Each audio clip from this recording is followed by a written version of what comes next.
boa tarde. Seja muito bem-vindo a esta edição. Você acompanha agora as principais notícias do Brasil e do mundo desta segunda-feira. A gente abre esta edição falando sobre a tragédia no Rio Grande do Sul. Uma estimativa da Confederação Nacional de Municípios mostrou o prejuízo deixado pelas chuvas no estado. O valor passou de mais de R$500 bilhão. O número exato é de R$599.800.000 em prejuízos financeiros. Mas a Confederação acredita que o dano é infinitamente superior ao apontado nas primeiras estimativas. O número se refere aos dados levantados por 19 municípios, dos 345 atingidos. O valor considera os estragos deixados entre os dias 29 de abril e 5 de maio. As operações do Aeroporto Internacional Salgado Filho seguem suspensas e os voos estão cancelados até o dia 30 de maio. E esse mês é conhecido como Maio Amarelo, a campanha dedicada a reduzir o número de acidentes de trânsito que deixam mortos e feridos no mundo todo.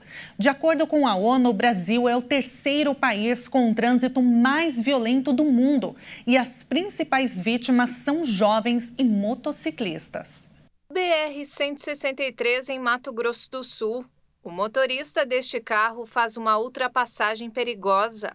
Para não bater de frente, o carro que vem no sentido oposto é obrigado a desviar e, com o desnível do acostamento, perde o controle, volta para a estrada na contramão e atinge um terceiro carro. Por sorte, ninguém ficou ferido. Exemplos de imprudência como esse acontecem com frequência no país, mas nem todos têm a mesma sorte. Na madrugada do dia 31 de março, o motorista de aplicativo Ornaldo da Silva Viana perdeu a vida após ser atingido por um carro de luxo a 156 km por hora. A velocidade máxima permitida na via onde ocorreu o acidente é de 50 km por hora. De acordo com a Organização Mundial da Saúde, o Brasil é o terceiro país mais violento do mundo quando o assunto é trânsito. Fica atrás apenas da Índia e da China.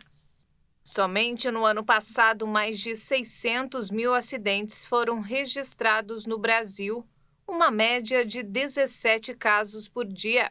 Em 2021, o país registrou 33.813 mortes em vias e rodovias.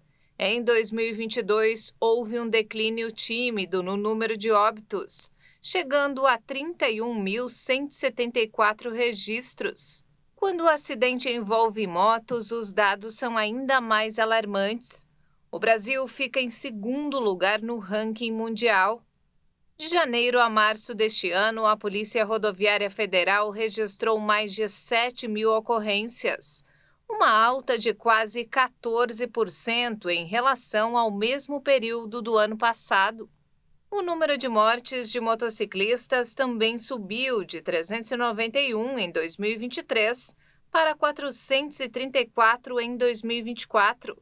A faixa etária mais vulnerável está entre 20 e 59 anos. Por causa do crescimento da letalidade em acidentes com motos, a Polícia Rodoviária Federal decidiu dedicar a campanha Maio Amarelo deste ano aos motociclistas. Quem estiver nas BRs será abordado para assistir palestras e vídeos sobre condutas seguras no trânsito. A iniciativa pretende intensificar as ações educativas de trânsito e contribuir para salvar vidas.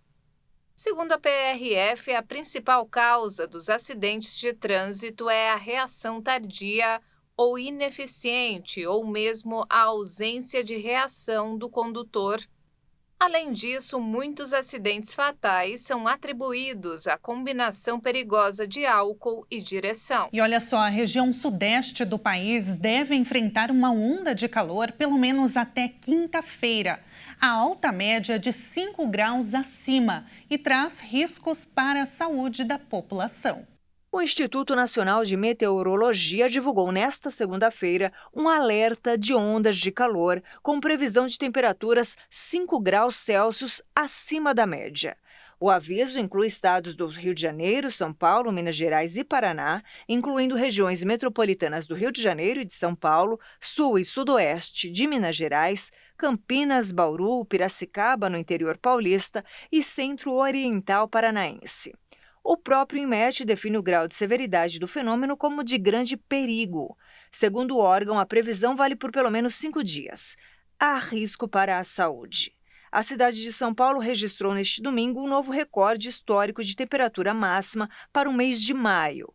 Os termômetros do Centro de Gerenciamento de Emergências chegaram a registrar quase 34 graus em alguns pontos da capital paulista. Segundo o Instituto Nacional de Meteorologia, foi o 3º dia seguido com aumento de calor. A capital paulista teve a maior temperatura para o mês de maio em 81 anos, desde 1943, quando teve início a série histórica. A Defesa Civil manteve o estado de atenção para altas temperaturas, que já dura 10 dias na capital. Também já são 18 dias sem chuva na cidade paulista.